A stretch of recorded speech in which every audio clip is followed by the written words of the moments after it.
Welcome back to Sean's Show, everybody. It's me, your host, Sean. I'm here with Alex behind the keys. Guys, what's going on? Give it up for Alex. Thank you. Give it up for Alex. He's working very hard through a sinusoidal disease, sinusitis, but he powered through, and we're very grateful to him. I make everyone work through their illnesses. That is one of the hallmarks of American capitalism is working through illness. That is the only way to do it. You have to work through everything. You have to. I've been watching a lot of Dan Pena. You guys know Dan Pena, the $1 trillion man? You guys know Dan Pena? Welcome to the show. We have a lot to get to. I'm back. I was in Canada for some gigs, and I'm back in the beautiful United States of America. Thank you for being a listener. Please, before we get into it, review the show on Spotify, like the show on YouTube, comment, and give me a review. It helps. Anything helps. We are going to talk about Elon Musk's bombshell interview with The Economist.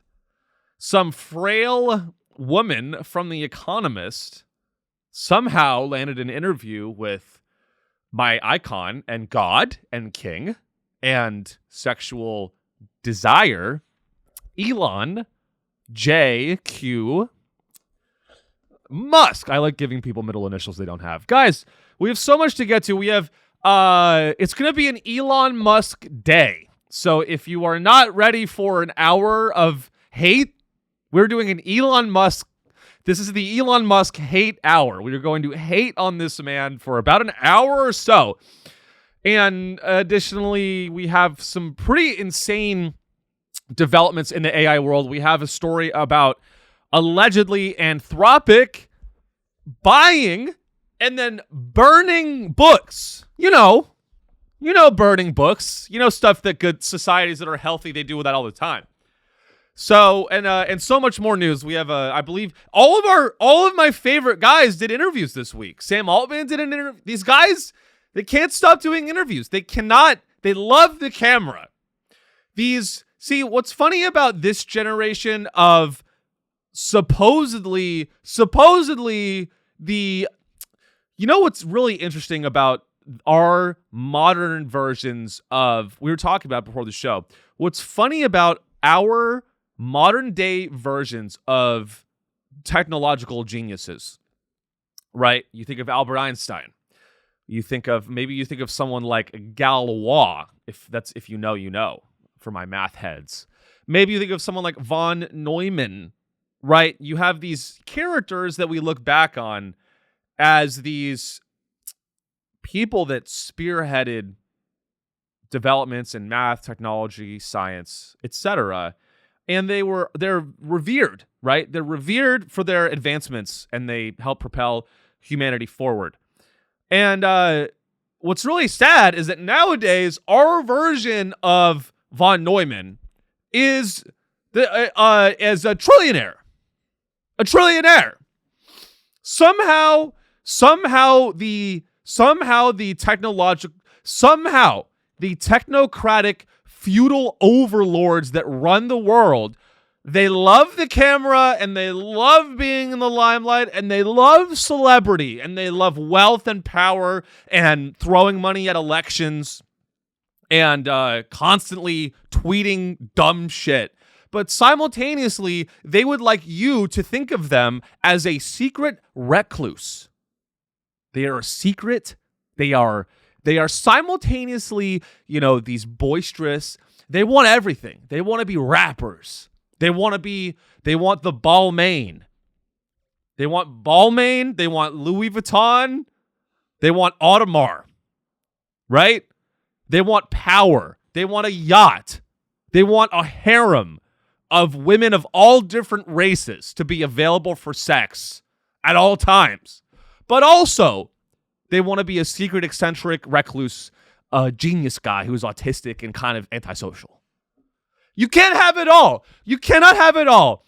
You cannot be a secret genius, misunderstood math brain Albert Einstein figure, and then also be a unrepentant, brutal capitalist. You cannot have it both ways, Mr. Elon Musk. You cannot. And that is how Elon Musk would like you to see him. And it's he's a paradox of a man.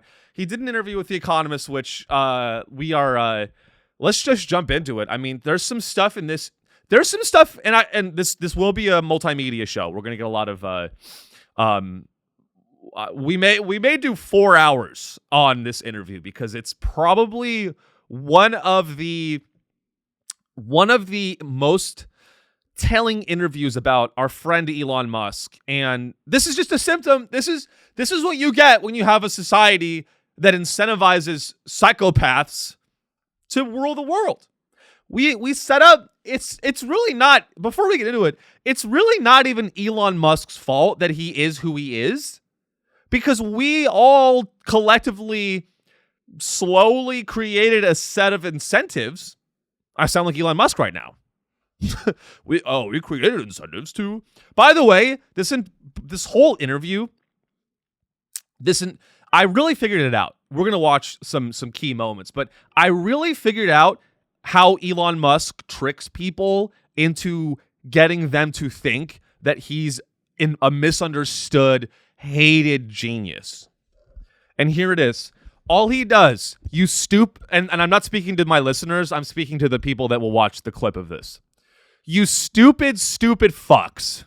You stupid, dumb, idiot fucks. You don't know. Just because Elon Musk... All right, I gotta get some coffee for this next take. Guys, just listen to me, please. Please hear me out on this one. Just because Elon Musk says the phrase von Neumann probe, or just because he talks about Kardashev civilizations, it doesn't mean he's a misunderstood, antisocial, autistic genius that we need to preserve and protect, and he's very important.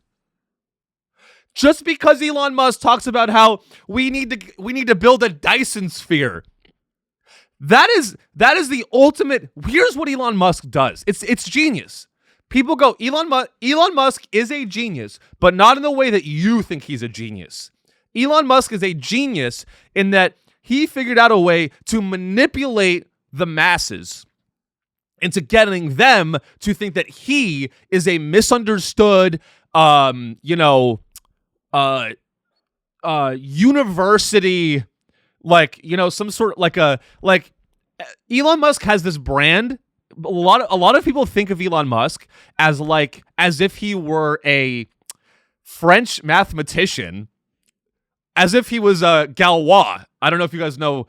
If you know, you know. A lot of people here's why our society is going to fail, ladies and gentlemen. The United States, here's why the United States is going to fail. Our country is going to fail because 75% of Americans think that Elon Musk is a misunderstood French mathematician from the 1800s. Everyone, and in reality, he is an oil tycoon that would step on your throat with his boot to make another dollar. That's who he actually is. And most of America thinks that Elon Musk is actually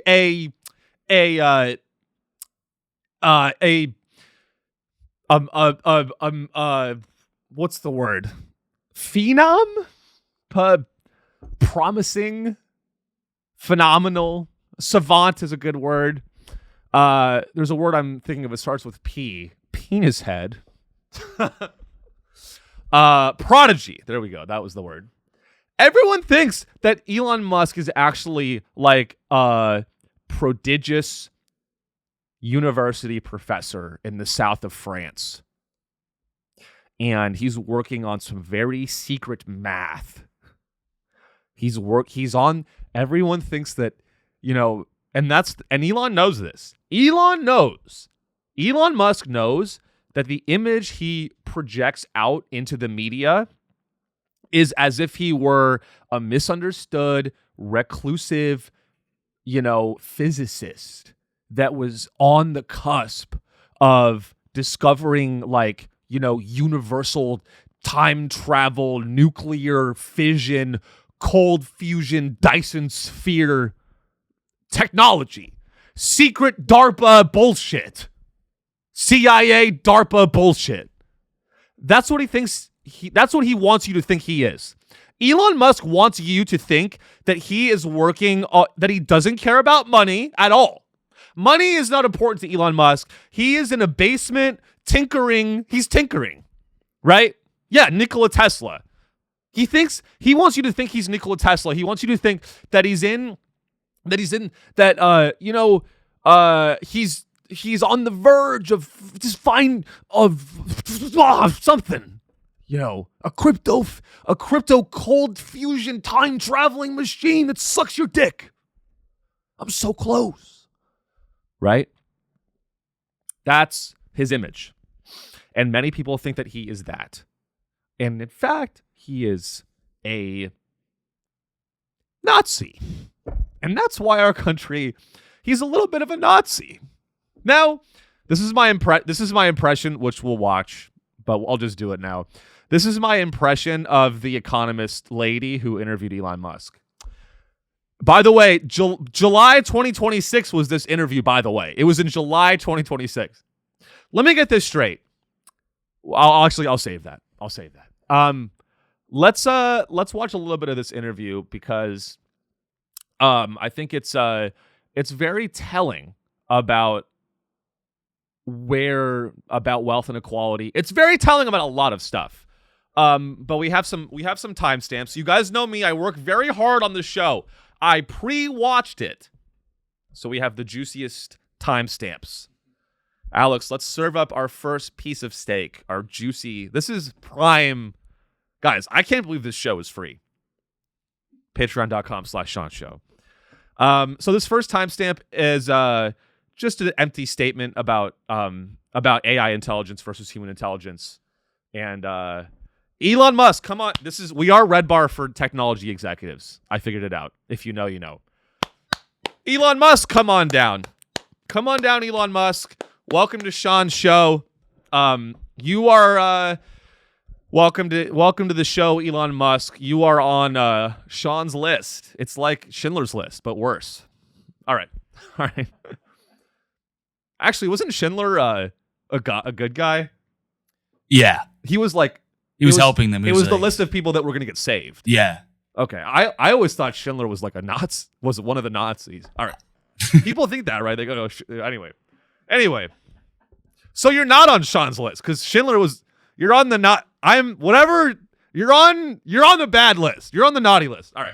Maybe he had multiple lists, We don't know. Making lists, generally, I would say that when a government agency or a corporation starts making a list of people, it's usually not for a good reason. All right. AI may exceed the sum of human intelligence in around 5 years. In 5 years? Roughly 5 years is my guess. So there really won't be anything that AI can't do better than humans, apart from being human, perhaps. At a more prosaic level. All right. You can. So Elon Musk says that AI intelligence will be greater than the sum of human intelligence in just 5 years' time. That means by 2031, and this is what I'm talking about. Elon Musk talks about how all of these. He makes all these predictions. Elon Musk, make no mistake. When Elon Musk talks to the press, he is speaking directly to the shareholder class. He is speaking directly to investors, and the amount of predictions that Elon Musk has made that have never come true. I mean, that's a vast quantity. Talk about vast quantities of intelligence. Elon Musk has made statements, and they never fucking come true. They never come true. I mean, if every prediction Elon Musk has said came true, I mean, we would all be his sex slaves by now. That's really, I mean, it's you know, he goes, money will never exist. Money will be irrelevant. I mean, money. That is one thing that Elon Musk said that is true, is that money will be irrelevant soon because we will all be dead.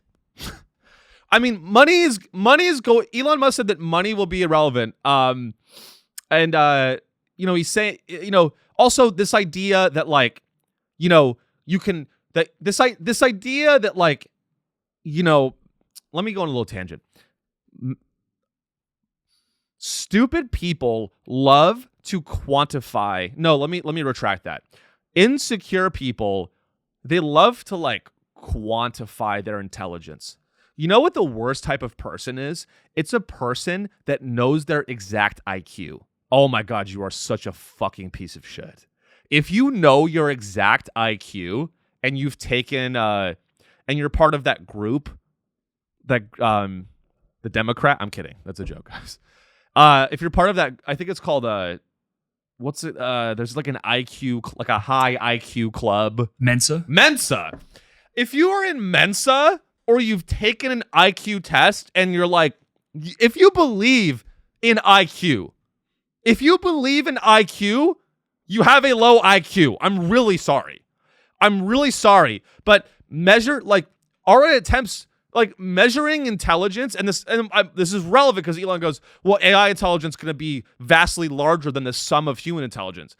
I believe that AI is going to be vastly larger than the sum of Elon Musk's intelligence because he's a stupid fuck. I believe that. Mensa International. Mensa is a cult.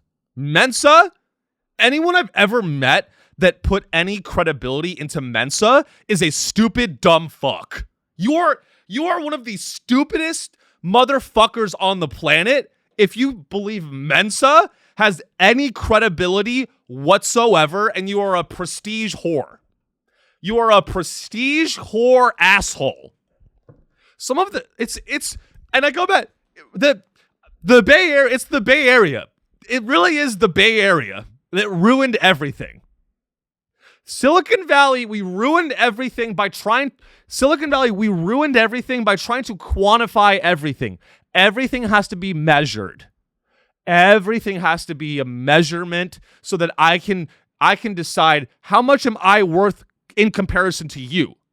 Is my IQ higher than yours? Oh, well, I'm in Mensa and you're not. I'm in Mensa and you're not, so I'm smarter than you. You know, and they love to, they want to quantify everything so that they can quite literally ascribe a wealth and a dollar figure to it. Everything has to be valued.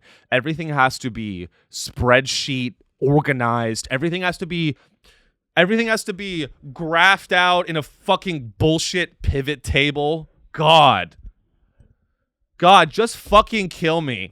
The next time someone asks me to make a pivot table, I'm putting a bullet in their fucking head. I swear to God. Hey Sean, how are you? You know, I'm unemployed. And you know, the process for getting a job, we have a fly in the studio, ladies and gentlemen. We have also, shout out to Industry Plant. Give it up for our industry plant. We have every week the set gets better. Guys, we have Palantir's down. Shout out to Alex Karp. Hello to all of my beautiful set pieces. Yeah, everything has to be quantified. Everything has to be in a pivot table. Everything has to be in Tableau. Everything has to be in Microsoft Office, OneDrive. Did you get my message on Slack? No, I didn't. No, I did not. God. Is there a worse experience than being on Slack? I don't think there is. I can't truly, ladies and gentlemen, being on Slack, one of the biggest, arguably the biggest failure of humanity thus far. One of the biggest failures of humanity thus far is the existence of Slack. This is giving me trauma. Seeing 1,000 unread messages on Slack, if I have one, I mean, this is Trump seeing, if you want to like, this is like showing someone gore. This is gore to me. Like, this is like horrifying, like nightmare inducing gore. Like snuff film gore, crazy, like 1,000 Slack message. And you know, I really need to like, sorry, we'll get back. I mean, this just hit me, guys. I've been thinking about a certain type of person. You know, I'm in corporate America, and there is a type of person that exists today that I truly will never understand. And this is like the corporate, the guy that is like all in. You know what I will never understand is the guy in his early 30s and he makes $210K a year plus stock options and health benefits. And he just is doing tricks on Jeff Bezos's cock. And he'll never ever meet any of the people that he works for and exists in this insane, like almost like university type environment. Every corporation now is literally and people have said this. Working at a big corporation these days, it is adult daycare. And in fact, people say working at a corporation these days is like adult daycare.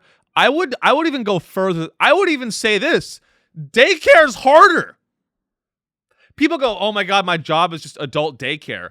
I've been to daycare. It's more difficult than your job at Google, bitch. Daycare.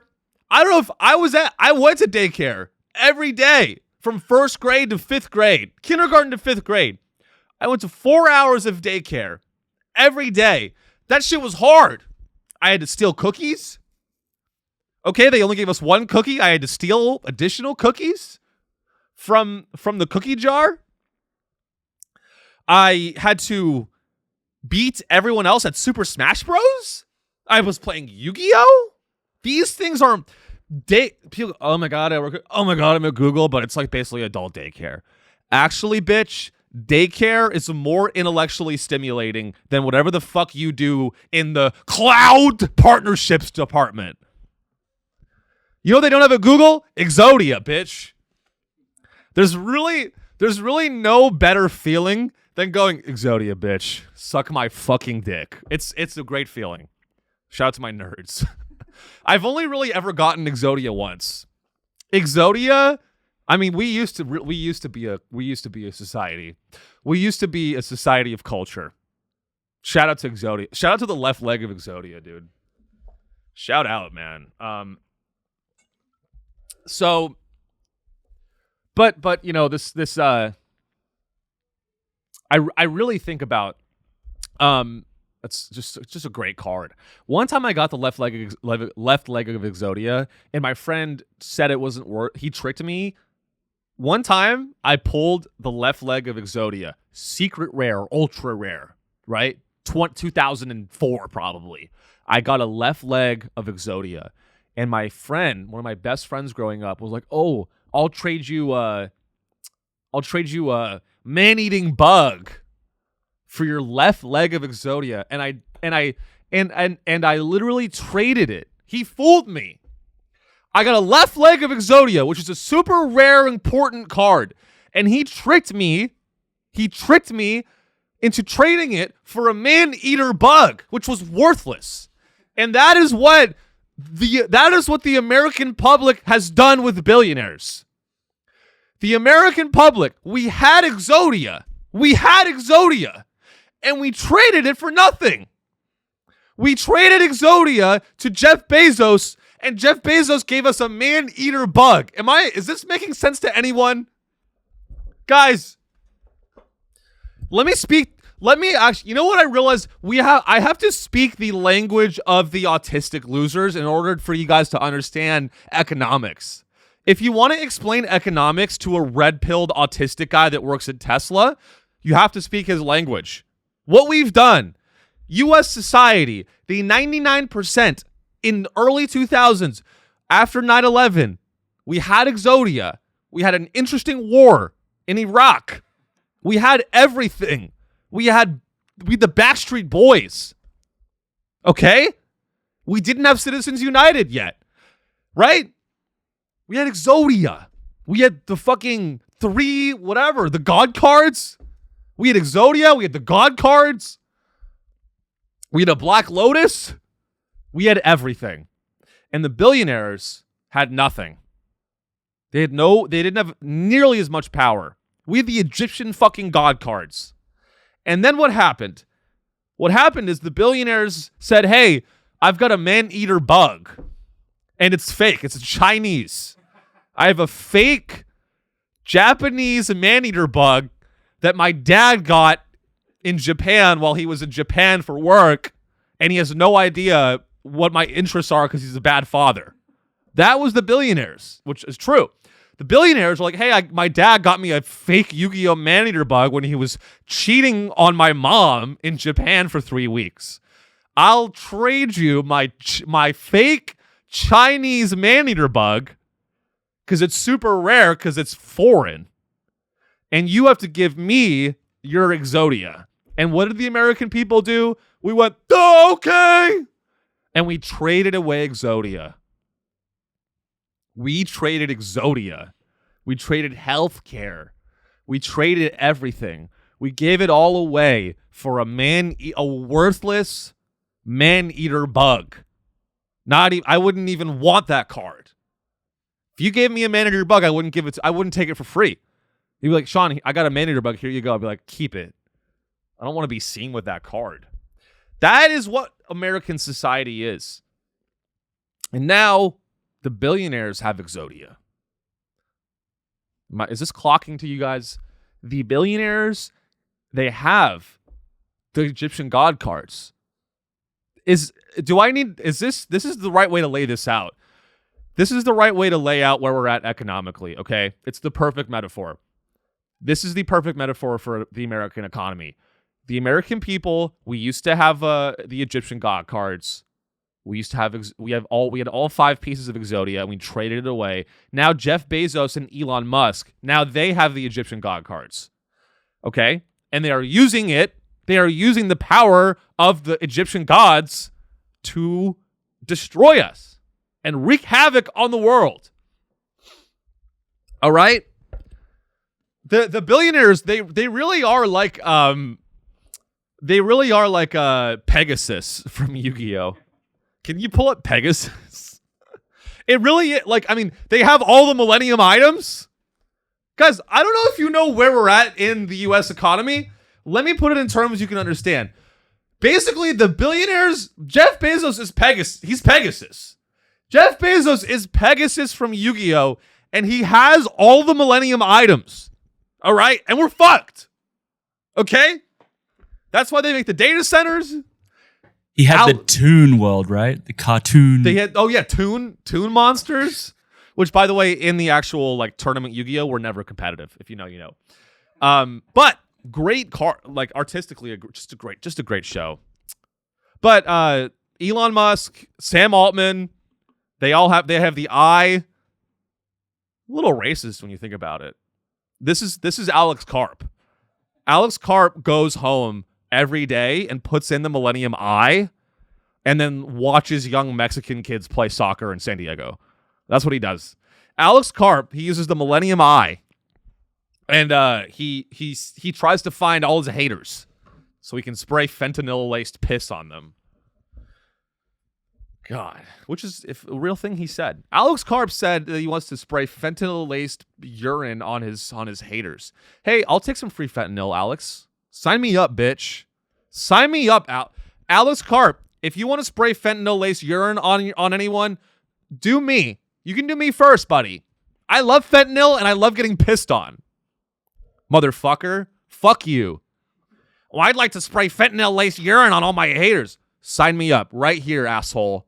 I'll go first. Give me the fentanyl, bitch. I bet. Oh, so wait a minute. So how would you get fentanyl is illegal, buddy? Hey, Alex, how would you get your hands on fentanyl? Owning fentanyl's a crime. Oh, you don't care about. Sorry. Oh, you can get You can have fentanyl. You can have as much Adderall as you want because the law doesn't apply to the billionaire class.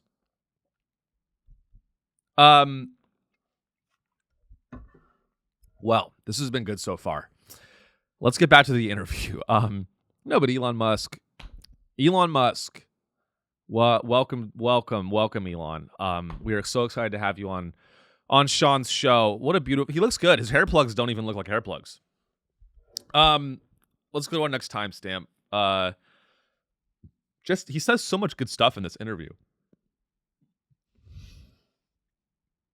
Also, there were some risks too. We'll come to those. We'll come to those. But just on how then you make money, because in the end, people are buying your shares because they expect you to make money. Do you sell I'll make robots? another prediction. Money won't matter in 2036. You're watching my interview. Pause. Elon Musk says that money isn't going to matter in 2036. There's only a few ways that this can be true. Number one, thermonuclear war obliterates humanity. Okay. Number two, a volcano, fucking Yosemite explodes, whatever the fuck. Not Yosemite, the other one.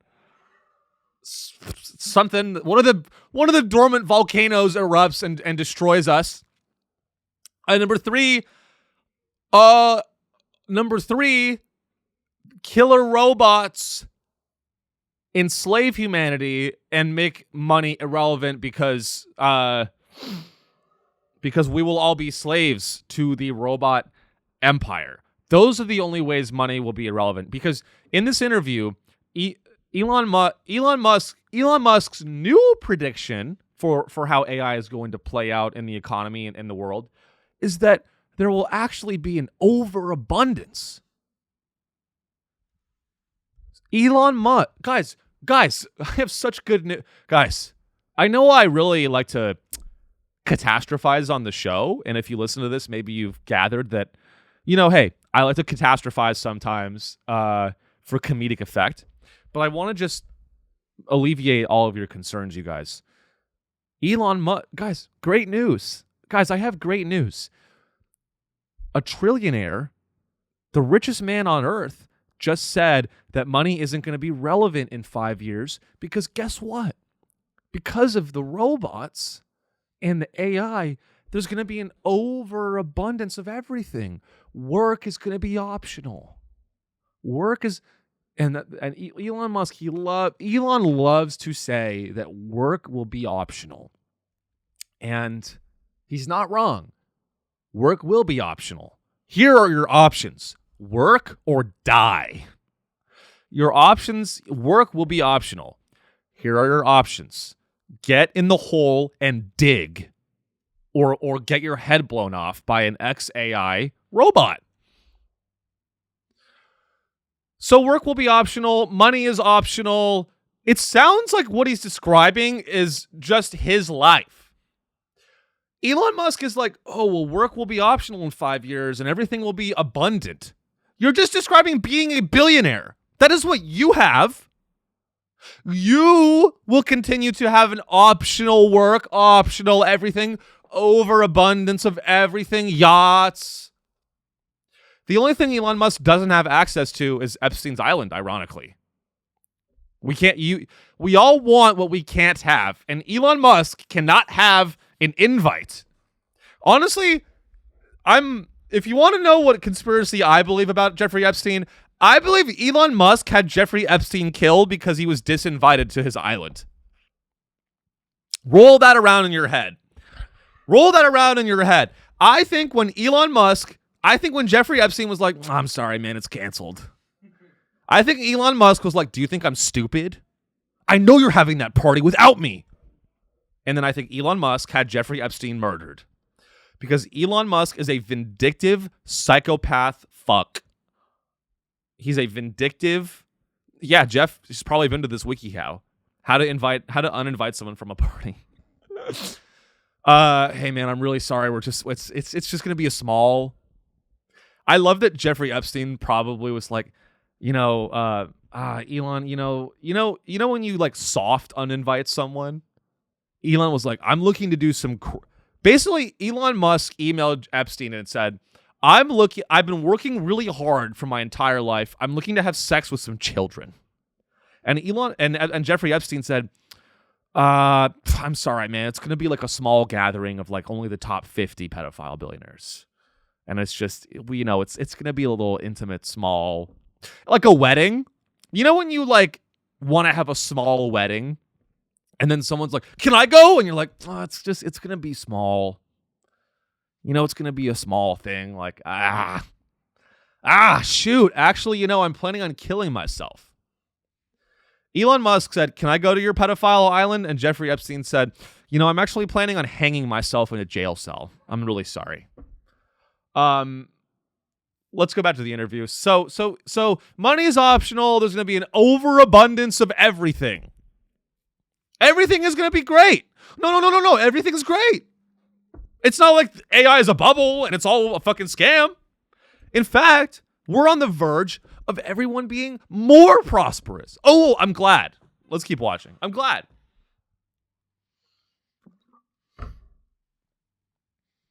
Maximally truth-seeking and curious.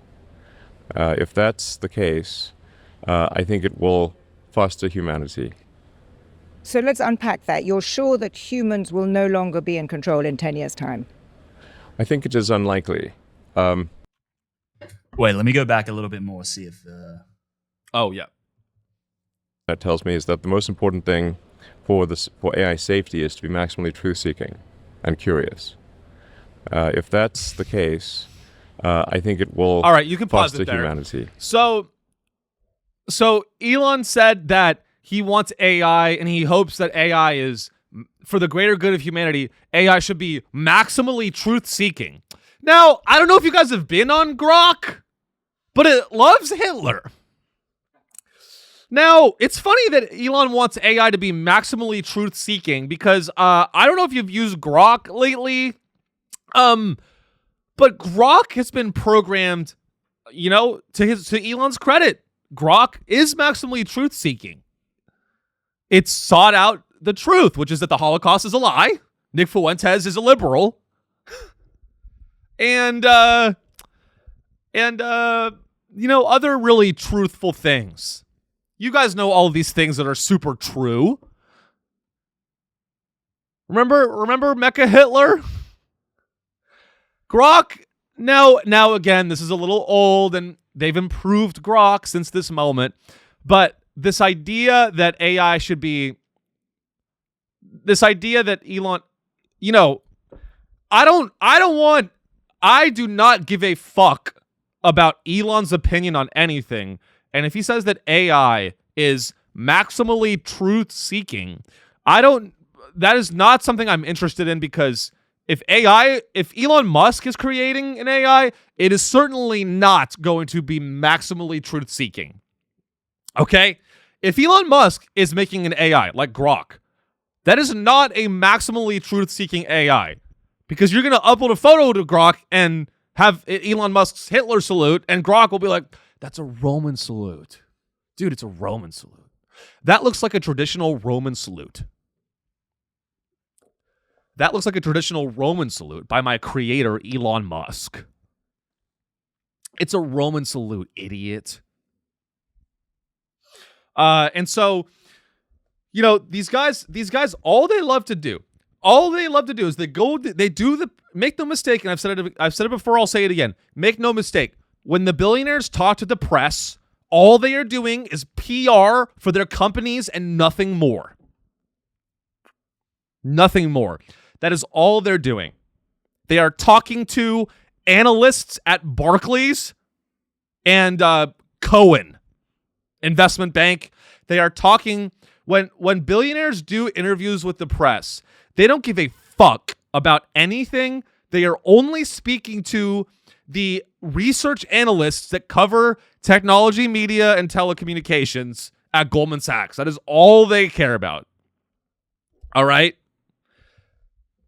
When Elon makes predictions about the future, all he's trying to do is jack off the guy at Goldman Sachs that's trying to give SpaceX a price target. All right? That's all. Make no mistake that that's all that's happening.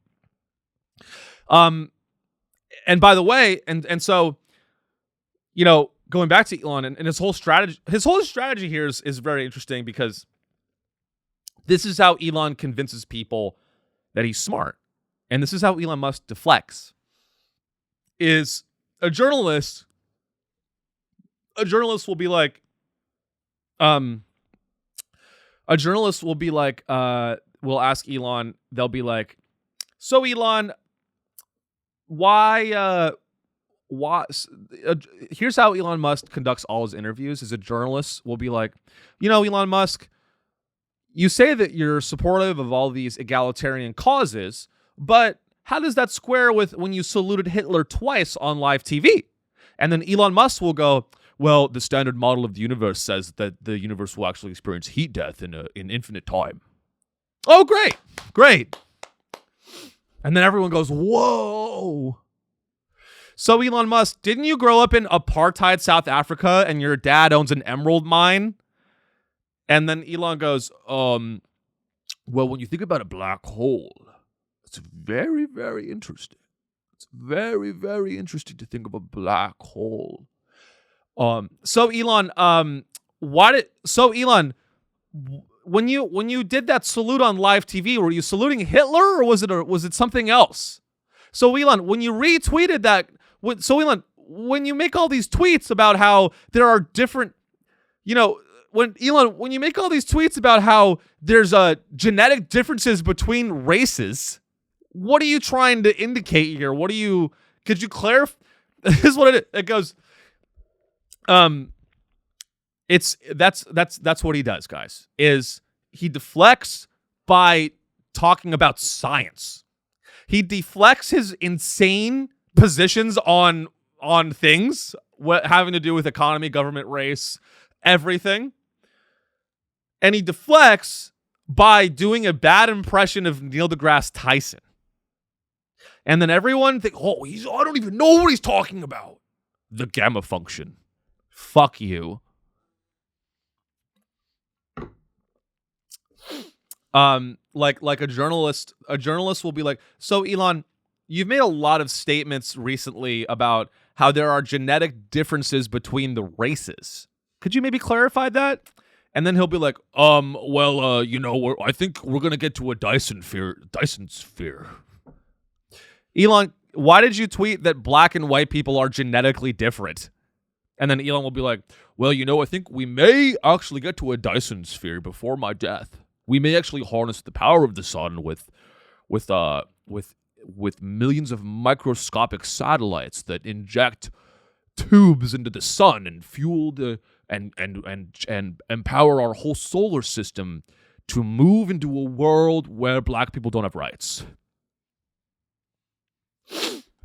What's amazing is we may actually get to a Dyson sphere in this century. What's amazing is we may get to a Dyson sphere this century if we can get closed borders.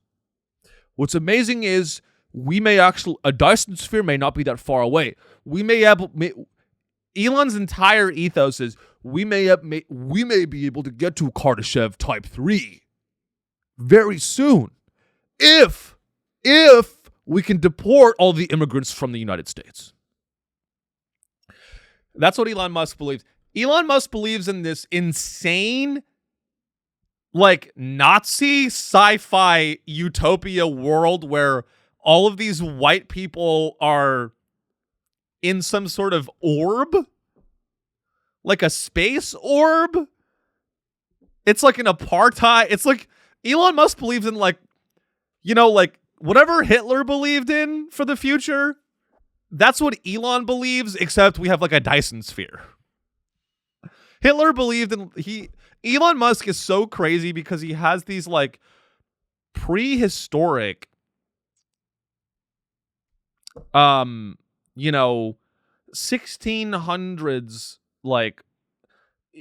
Elon Musk is almost Elon Musk is so racist that he like it almost goes back to like the 1500s. I mean, Elon might be so racist that only certain types of German people should survive. You know? And he has Elon Musk has the whole world fooled that he is a misunderstood genius. And in reality, he is just a trillionaire Nazi. We have a trillionaire Nazi. Great. Let's go to our next timestamp, 1251, where Elon is talking about how AI should be governed. His piece was that the most immediate thing that we could do is to have the leading AI companies at least just meet or have some sort of call once every few weeks and just discuss any safety and security issues. All right, you pause it.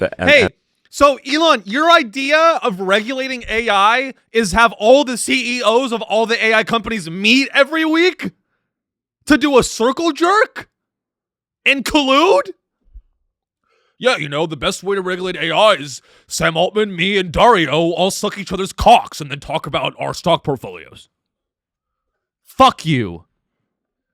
I mean, I think what we should do to regulate AI is me, Sam Altman, and Dario Amode, we all do ketamine together off each other's penises. I mean, when you think about AI, the future of AI is very scary, and the government, the one thing, if you talk about regulating AI, the way to regulate AI, it's not with the government. People in the government don't understand. We're misunderstood. People in the government don't understand what we're doing. The best way to regulate AI is to allow me to create a version of an AI that allows me to create a nude photo of anyone instantly.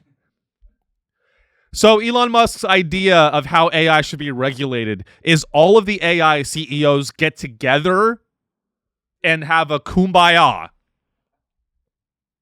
The best way that we can stop AI from overthrowing human civilization is that Sam Altman and Dario Amode and Jeff Bezos and Elon Musk, they get together every week at Soho House. AI is an inevitable, impending, massive forcing function. They love to say that. Elon Musk loves to say forcing function.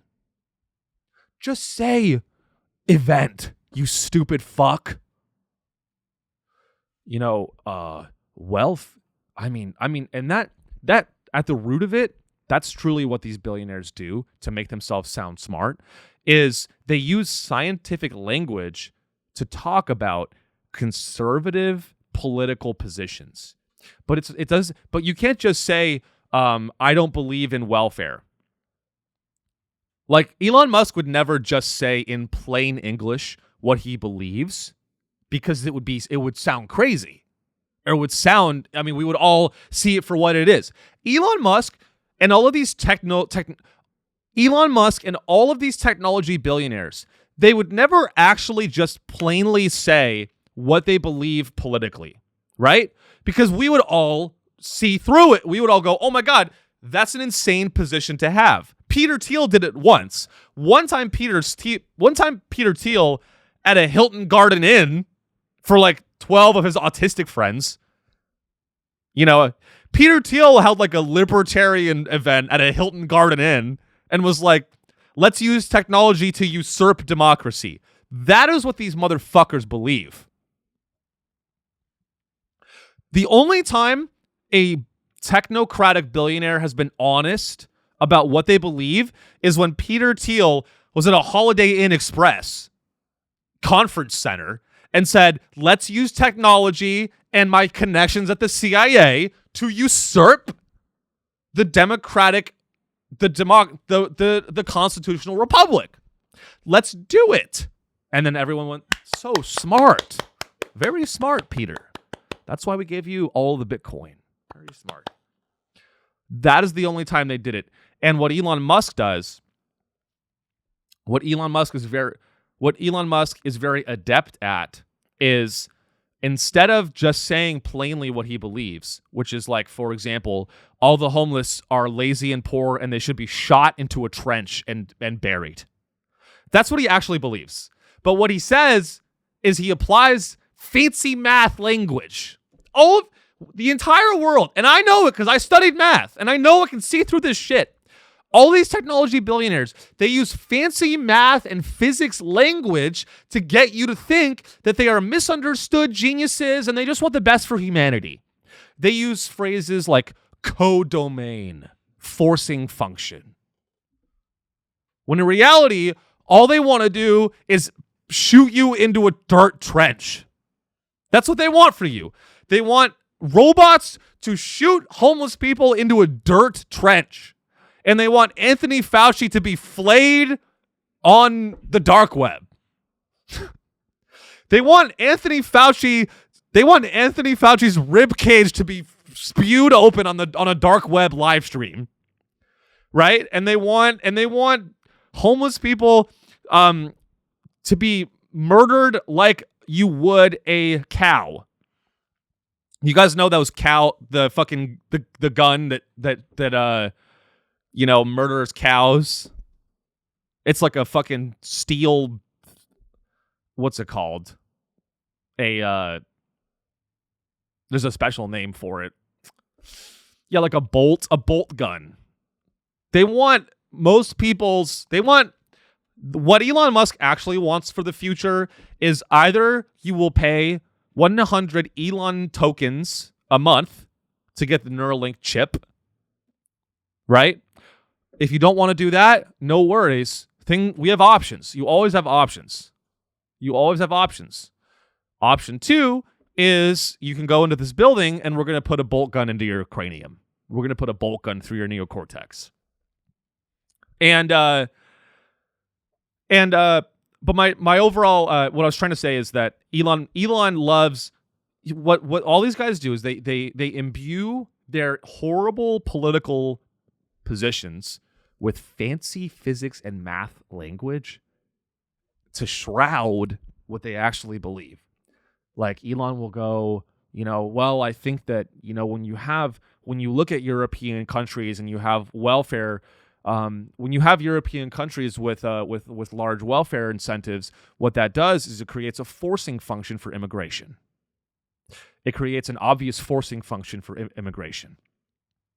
What he actually means is that he doesn't want Arabs in the UK. What he really means, when Elon Musk says shit like, well, when you create welfare states, you create an obvious forcing function for immigration, and it may not be a safe cultural integration, and that's very dangerous. What he really means is he doesn't like Arab people in London. He doesn't want brown men in London. And I wish he would just be fucking honest and say he doesn't like to sit next to brown guys at the theater in London. He doesn't like that. He doesn't like seeing Indian people selling food on the street in London. He doesn't want shawarma. Elon Musk doesn't want a shawarma cart. When Elon Musk is flying in his private jet over London, he doesn't want to see a shawarma cart. I'm sorry. And we all need to bend our will. He wants to bend the world's will to his liking and his desires. Elon Musk just doesn't like Mediterranean food. Sorry. Or black people. Anyway, so that we have another one, 3122. This is like this show is a delicacy. It's like this is Sean Shawarma. All right.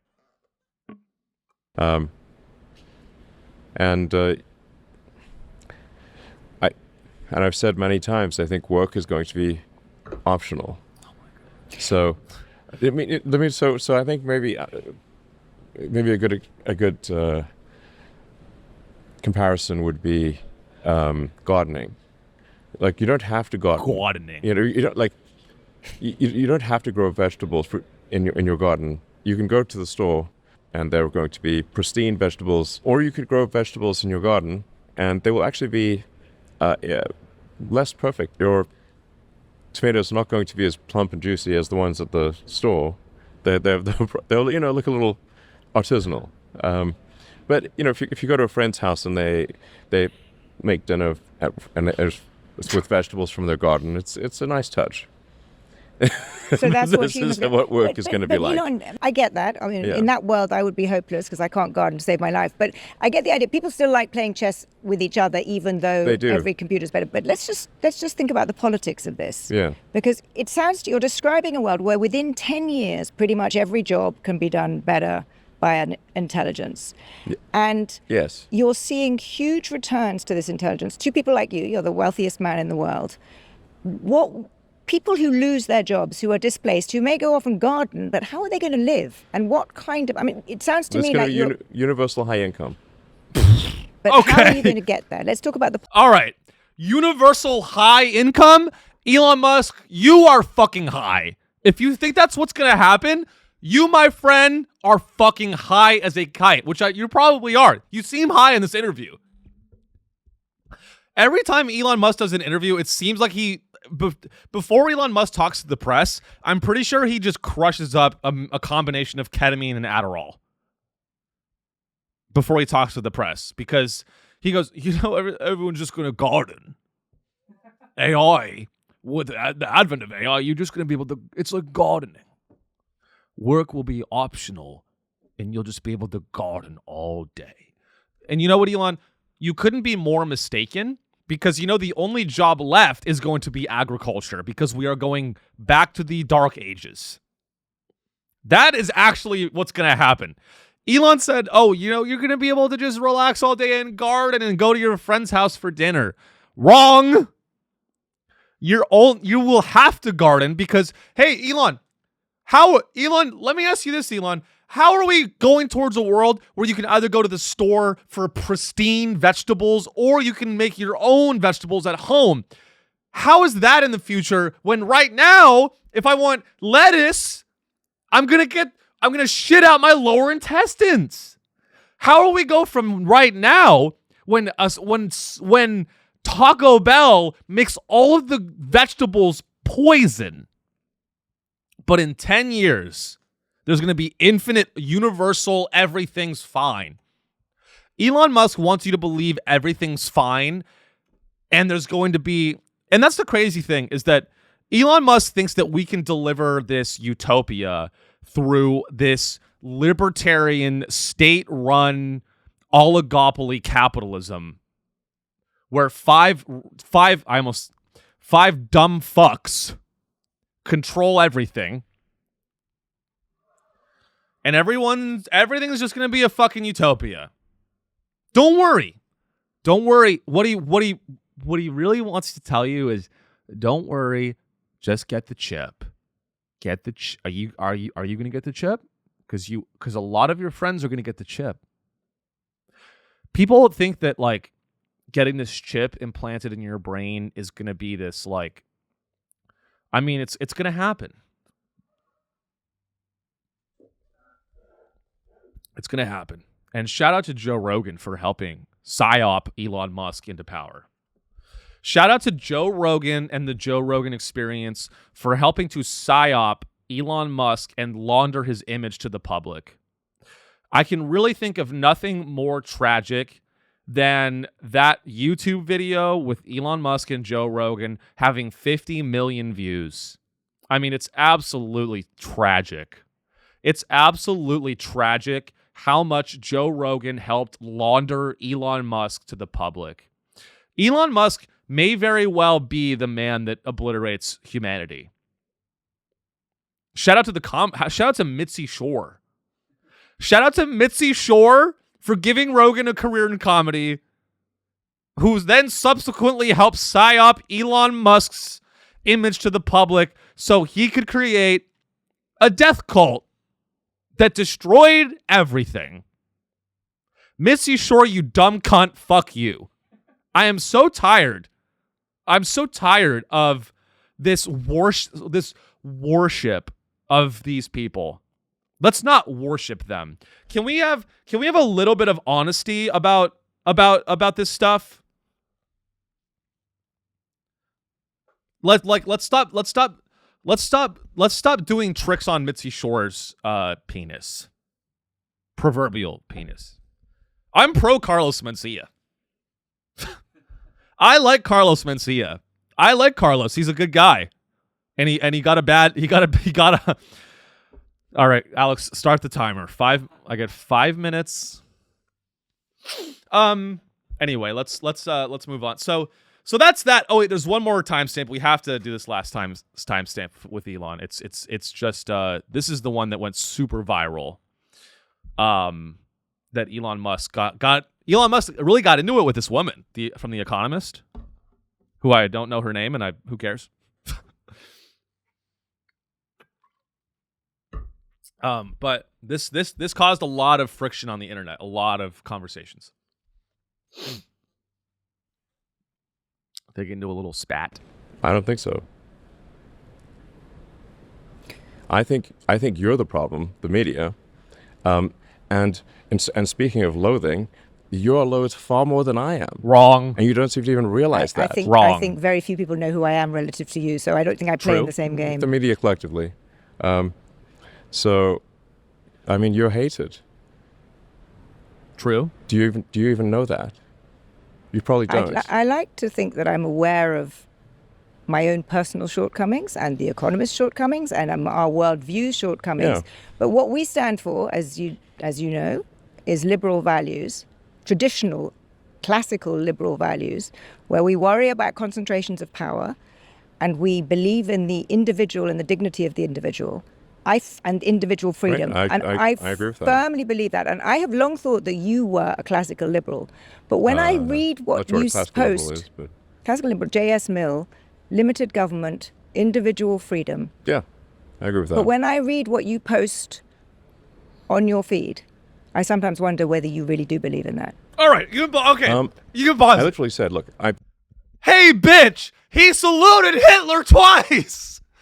Sometimes I worry that based on what you post, you may not believe in classical liberalism such as I. He saluted Hitler twice 2 years ago, you dumb bitch! Oh my God! You know what? This makes me hate the media more than Elon. I cannot believe I'm saying that. I actually cannot believe I'm saying this because I have the most contempt for Elon Musk than any other human being on the planet. But dare I say, Elon may be correct here. I hate that I'm even saying this, and I almost can't believe I'm saying this. But lady, when you are this oblivious, I mean, I hate you for a different reason. Elon Musk says the media is hated because they have a leftist bias. I don't believe in that at all. I hate the media because I'm trying to do what you at The Economist will not do, which is call this guy a stupid, dumb fuck, white supremacist, fascist retard. Bitch. It's so simple. It's so simple. And you guys don't even want to do it. And you have The Economist, you guys, the entire media, you guys have your head in the sand. How are you at The Economist looking at Elon Musk and doing an interview with your legs crossed in his auto shop where he executes people that don't do what he says, probably. And you're going, you know, Elon, sometimes, Elon, I don't believe that you're a classical liberal. 2 years ago, he saluted Hitler twice. And he's tweeted so many times. He's made so many tweets and indications that he thinks that the white race is better, and he doesn't believe in asylum, and there's all these so I mean, and he loves Israel, probably. I'm just making that last part up. Probably, though. All of these things. I mean, it's insane, and that's why the media is loathed. That's the real reason why people hate the media, is The Economist and this woman doesn't have the fucking courage to call Elon Musk a fascist, a techno-fascist. You know, Elon, sometimes I wonder that you're not a classical liberal. hey, he's a trillionaire Nazi, you dumb bitch. I can't even think of a metaphor for this. It would literally be like if you were interviewing Hitler. It would literally be like if you were the BBC sitting down with Adolf Hitler as he chokes a Jewish little girl, and you were like, you know, Hitler, I'm sometimes worried that you don't support checks and balances in the government. You know, Hitler, sometimes I worry that maybe you're not actually socialist or national. Sometimes you're not. Sometimes I worry, Hitler, that you don't believe that other countries should exist. Elon Musk says he's a classical liberal. I mean, just fucking shut the fuck up, dude. Speaking of Nazi, we'll end on this. Speaking of Nazis and things that Nazis do, you know what the Nazis did that Anthropic is now doing? Burning books.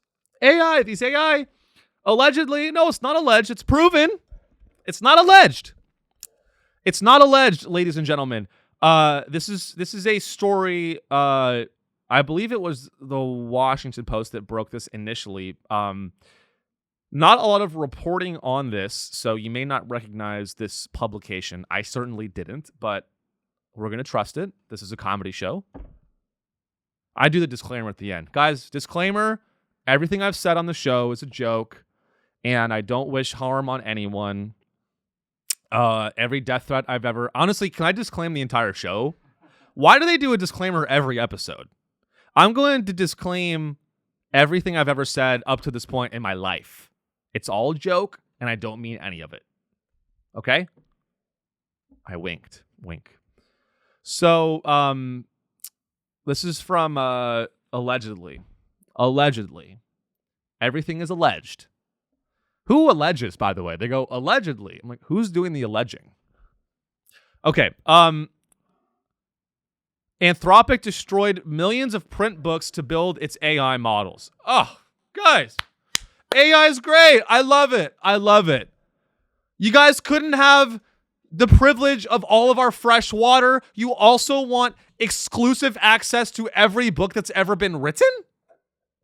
When does the lust for power stop? It doesn't. You guys are burning books.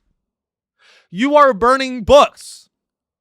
And you know, it's funny. Nazis will go, well, did you ever wonder about what was in those books that they were burning? It was child porn. No, it wasn't. It was not. Okay. It's books about how it's okay to suck a cock if you're a guy.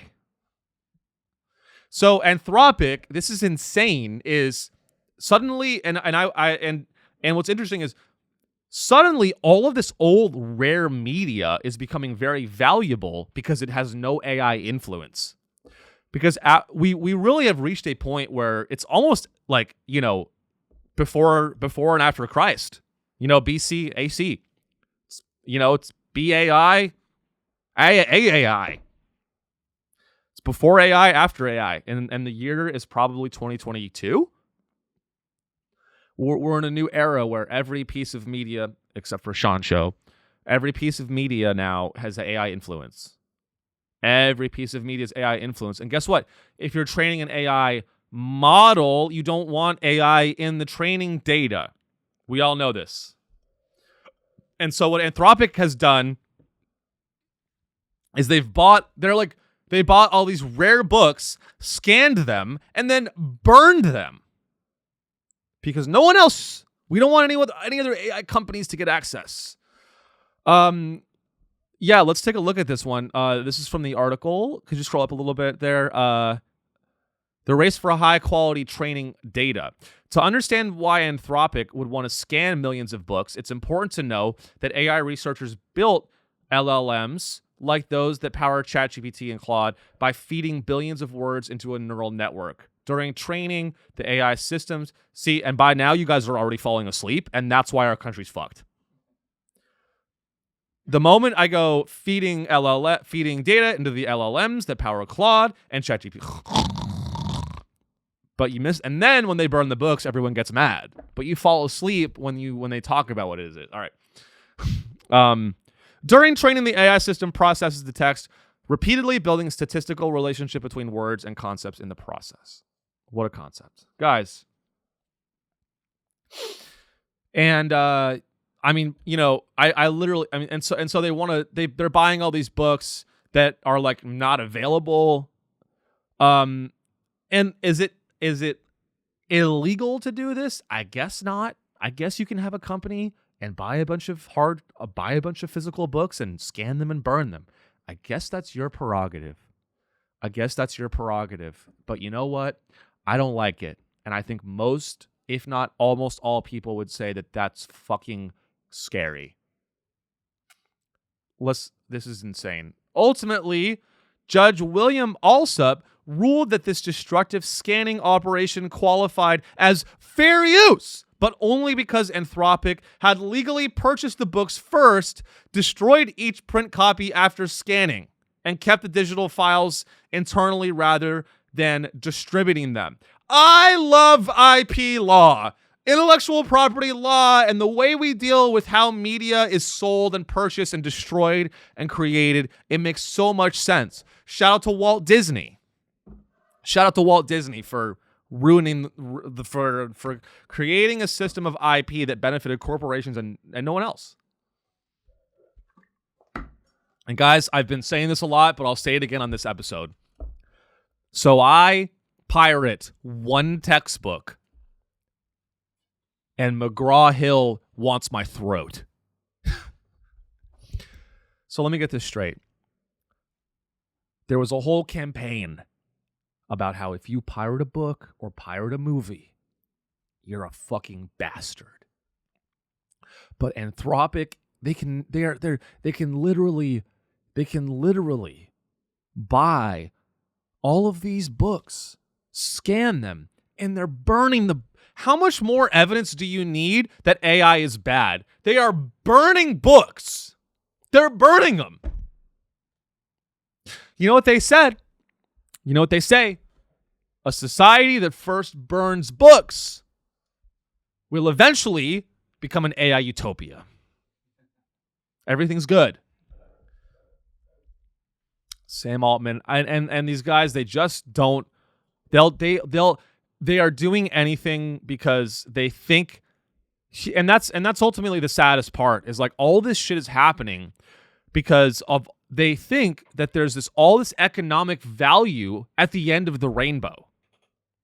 Why are they scanning all these books and doing all this seemingly crazy shit to train the AI models? Well, you know what? Oh, let me cook on this. If you want proof that AI-generated content is slop, garbage, trash, look no further than what Anthropic is actually doing behind the scenes. They're buying rare old books. Not even rare old books. They're buying all these books, scanning them, and burning them. Why? Because pre-2020 whatever, pre a certain year, books that are not AI influenced are worth more. That disproves fundamentally almost the entire business model of AI. Because they are going back and trying to find non-AI influence. All these AI companies are training stuff, and the data that's valuable is stuff that was generated pre-AI. Why? Because if you use AI-generated stuff to train an AI, it's garbage. Okay, what does that mean? Well, that means that the AI stuff is trash. It means the AI stuff is trash. So they need to go to Shakespeare and get Shakespeare's Romeo and Juliet. Suddenly liberal arts is important. Huh. Suddenly getting a degree in anthropology makes a lot of sense. Suddenly writing a book, I mean, it's fucked. It's all fucked, guys. So that's fun, guys. We are over time. I had to run long on this because we all love Elon. Shout out to Elon Musk. I thank you for being a listener, guys. We are going to continue our coverage on the Patreon. Patreon.com/Sean Show. You get a bonus episode every goddamn week for just $5 a month. That's $1.25 per extra episode. I think it's a great deal. We have fun over on the Patreon. There's so much we did not get to. We're going to talk about the pied-à-terre tax. There's some updates on Zohran Mamdani's pied-à-terre tax in New York City. We have an interesting story about Anthony Fauci pleading the fifth in the Senate, and so much more. Graham Plattner's replacement, and you never know what will happen. Maybe I'll do none of that stuff, and I'll just talk about Yu-Gi-Oh for another hour. We could do that. But guys, that is our show this week. Please, I hope you enjoyed. If you're still listening, thank you very much. If you could just do one thing, review the show or follow the show on whatever app you're listening on. It really helps us get some more people. Please do that. Dear God, please do that. I'm tired of not making any money. Okay? My dad's still alive, so you got to help. Guys, that is our show. I love you guys. Thank you for being a listener. Drop a comment. Say hello. It does make a difference. Thank you so much, Alex, the greatest producer on the planet. Thank you so much, dude. Thank you. You did a great job. We work hard for you guys, so thank you so much, guys. And honestly, that's it. Have a great, safe future, and we'll see you all in the Matrix. Okay, I'll see you in Neuralink. I'll see you in Neuraland.